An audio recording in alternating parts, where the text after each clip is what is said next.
So you're probably wondering why our anniversary has anything to do with us building an RV-14.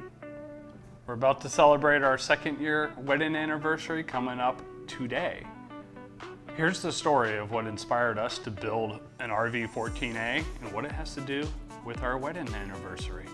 Stay tuned, and don't forget, click the subscribe button down there for us. It really does help us.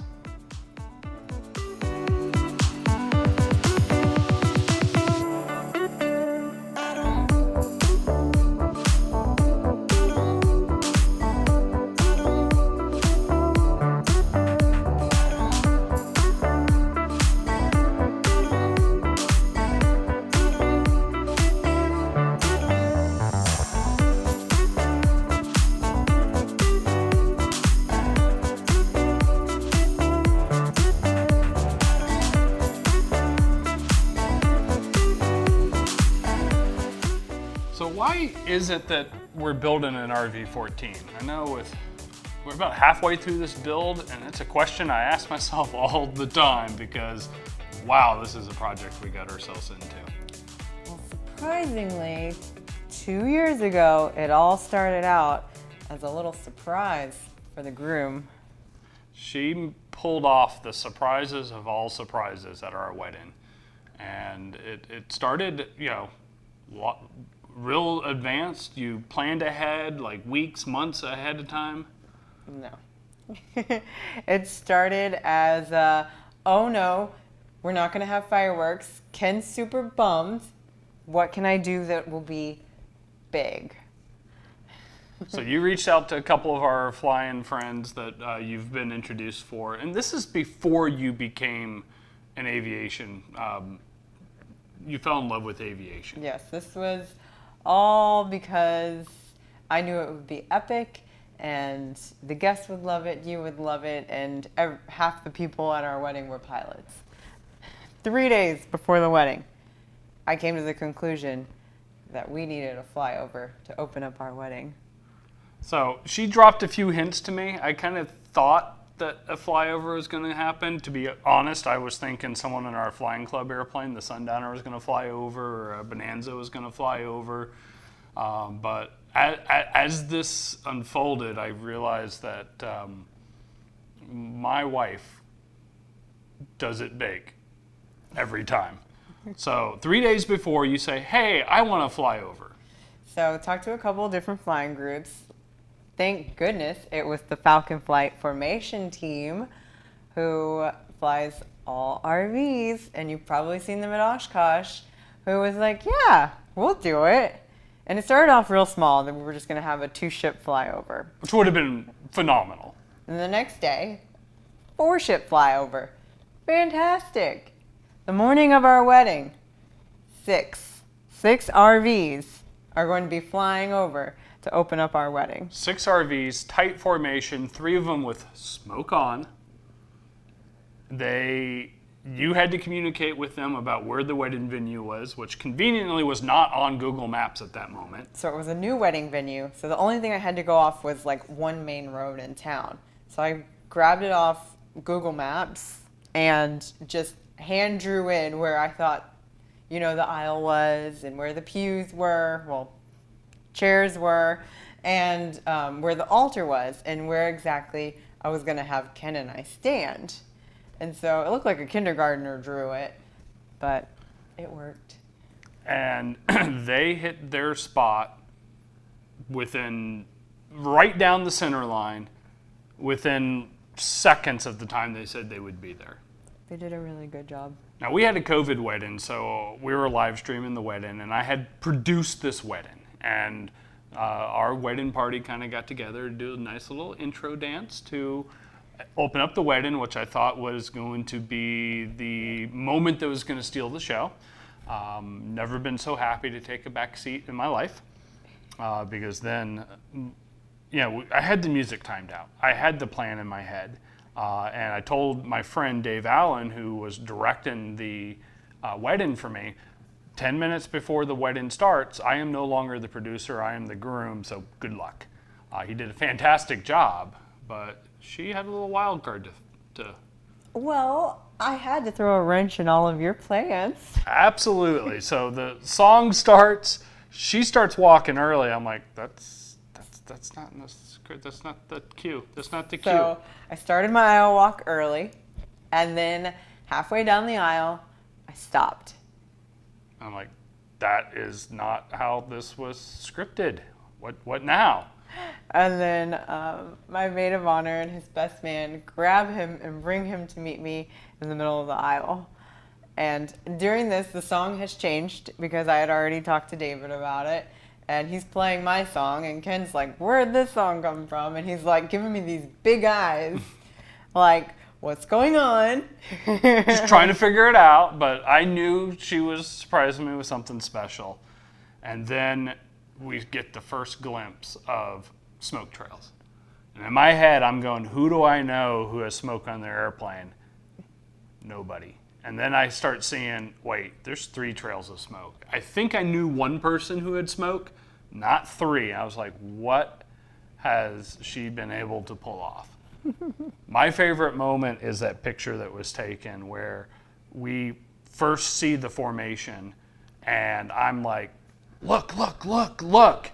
And she's got this smirk on her face of, yeah, I just did that.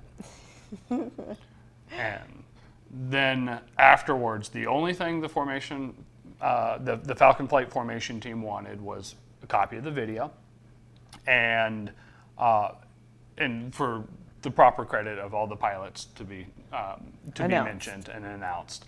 So Melissa, the bride-to-be, gets her first stint at being an air show announcer. So I'm going over their names, and then at the end, they all have their planes. And I have no idea what I'm saying. RV-7, RV-6A, RV-10, RV-8, and I have no idea what I'm saying. Were you thinking like Winnebagos were flying over, or? No, I was still thinking planes, but I had no idea what they meant. I mean, if it said Sundowner or Bonanza or Citation, I kind of have an idea of those, but all these different RVs, no clue. And I'll admit, at that time, I was pretty uneducated about the Vans aircraft, so the numbers were just numbers to me. Now looking back on that video and seeing these different airplanes fly over, it's like, yeah, we thought about that one. We thought, oh yeah, that's a good plane. I like that. No RV-14s in the formation. Not yet. Not yet. We will be joining the Falcon Flight Formation Team if they'll have us as soon as we're up and flying and are qualified to fly formation. I love formation flying. So we do that. Now, it wasn't like we got married and she says, oh, those airplanes are cool, let's go build one. You still weren't understanding that concept or haven't been introduced to that concept yet. No. So part of our wedding gifts to anybody who helped us was getting these laser etched glasses that had our wedding and their role and name on it as a keepsake from the wedding. So immediately after the wedding, within a day or two, I went and ordered some more glasses for the entire Falcon Flight Formation Team, and we wanted to hand deliver them to them. So a little while later, they were doing a formation clinic up in Temple, Texas. Yeah. And we flew the Bonanza up there. Talk about sticking out like a sore thumb. All these RVs parked, and we parked the Bonanza at the end like it's, Don't mind us. Don't mind us.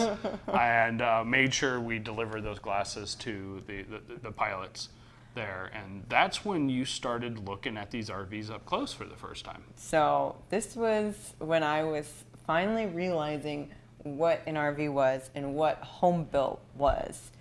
We're walking down these like rows and rows of RVs, and I'm like, oh, they're so nice. Oh, they're so pretty. Oh yeah, jazz, customization here, customization there. And I was just like, how do they do this? This is really cool.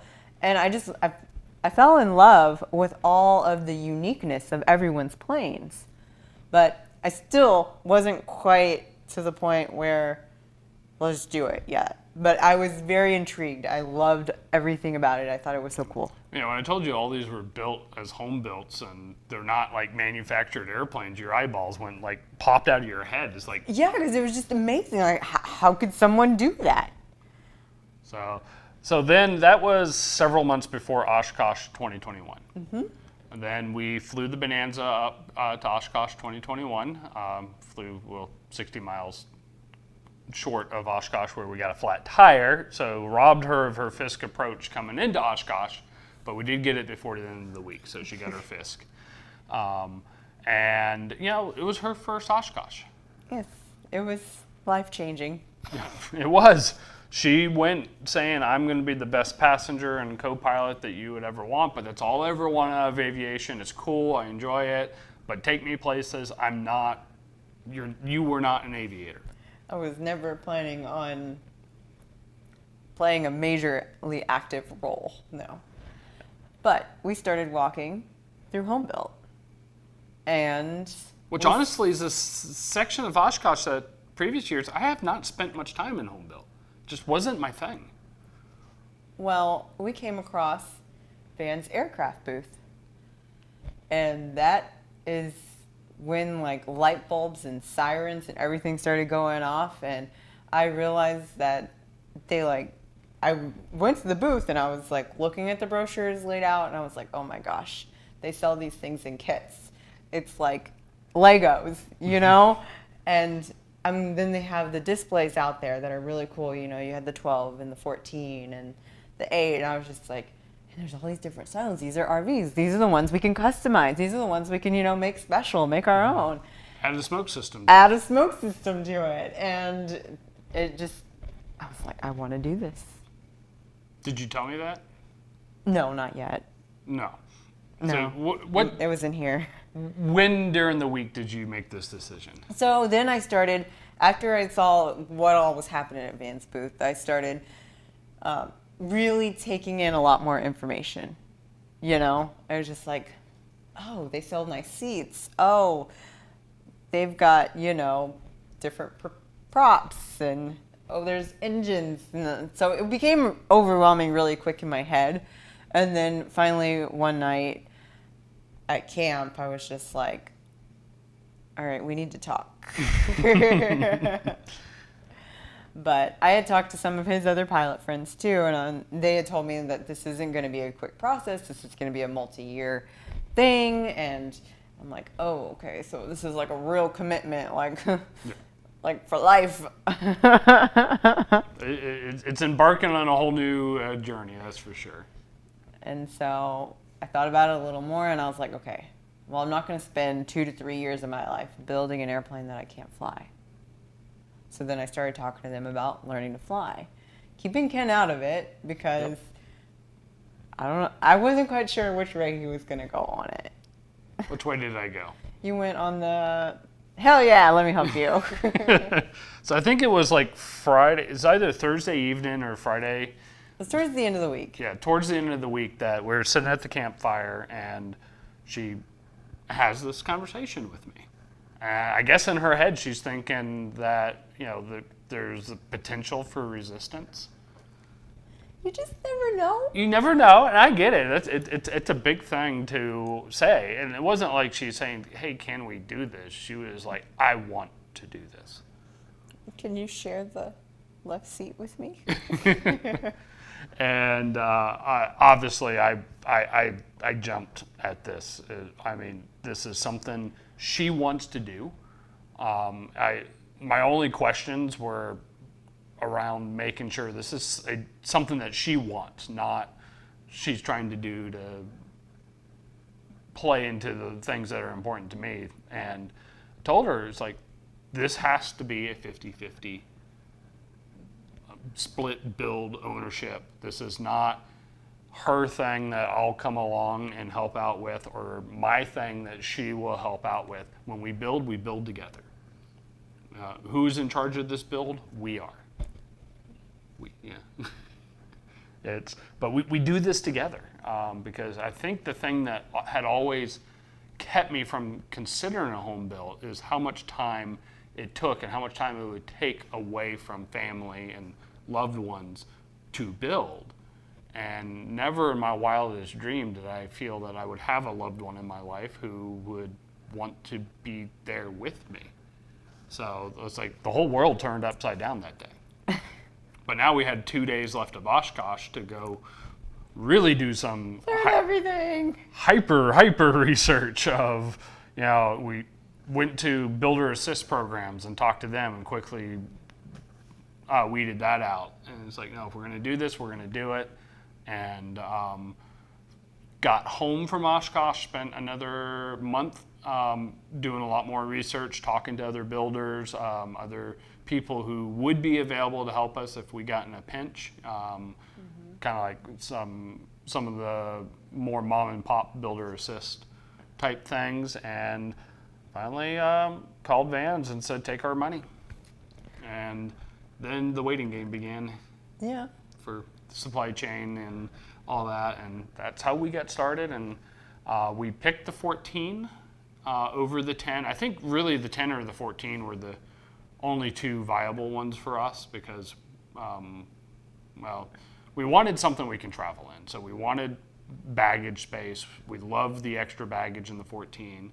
Yes, the extra seats in the RV-10 is nice, but the RV-10 can't fly upside down in it. It's not aerobatic. It's not aerobatic. I think that was the big drawback there. The 14 was the newest kit at the time. It was before the 15 came out.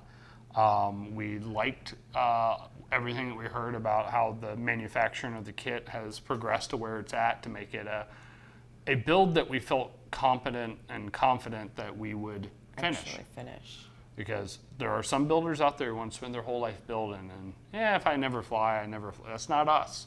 We want to build, and then we want to fly.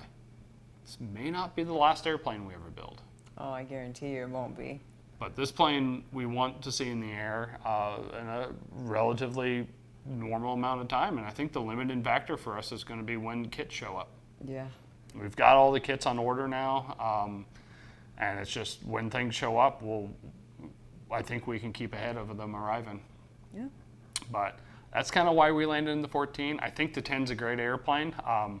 The 14, I just wanted something aerobatic. And side by side. Side by side. So that's kind of what kicked the 8 out for us. And, we wanted the performance. So, we've got access to 115 knot airplanes. We wanted something to go faster. So the 12 just wasn't really a fit for us either. So the 14 it was. And then the real question is nose wheel or tail wheel?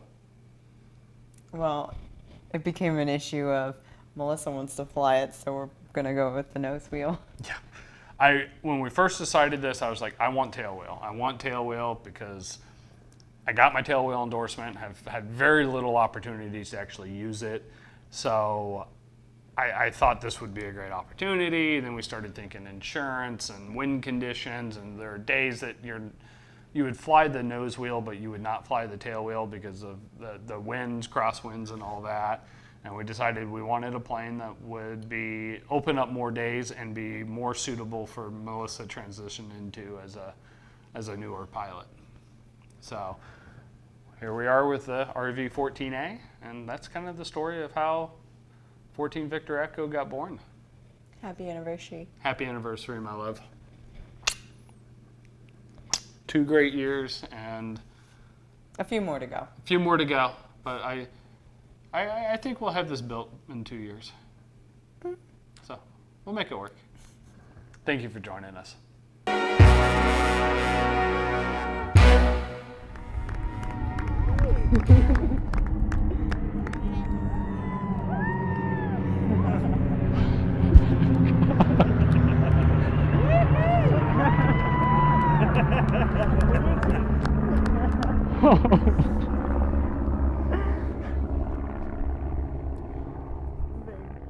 Flying overhead, we have the Falcon Flight with pilot Ron Walker from Cedar Park flying an RV-10, pilot Mike McCoy from San Antonio flying an RV-8, pilot James Miller out of Lago Vista flying an RV-7A, pilot Jim Averitt from Fredericksburg flying an RV-8, pilot Bobby LaCroix from Georgetown flying an RV-8A, and pilot Rob Schroyer out of Fentress flying an RV-7A. And that was Falcon Flight Airshow Group. I did not know I was marrying an airshow announcer. And I'd like to thank Brandon and Mark for helping me pull this off last minute as a surprise for Ken.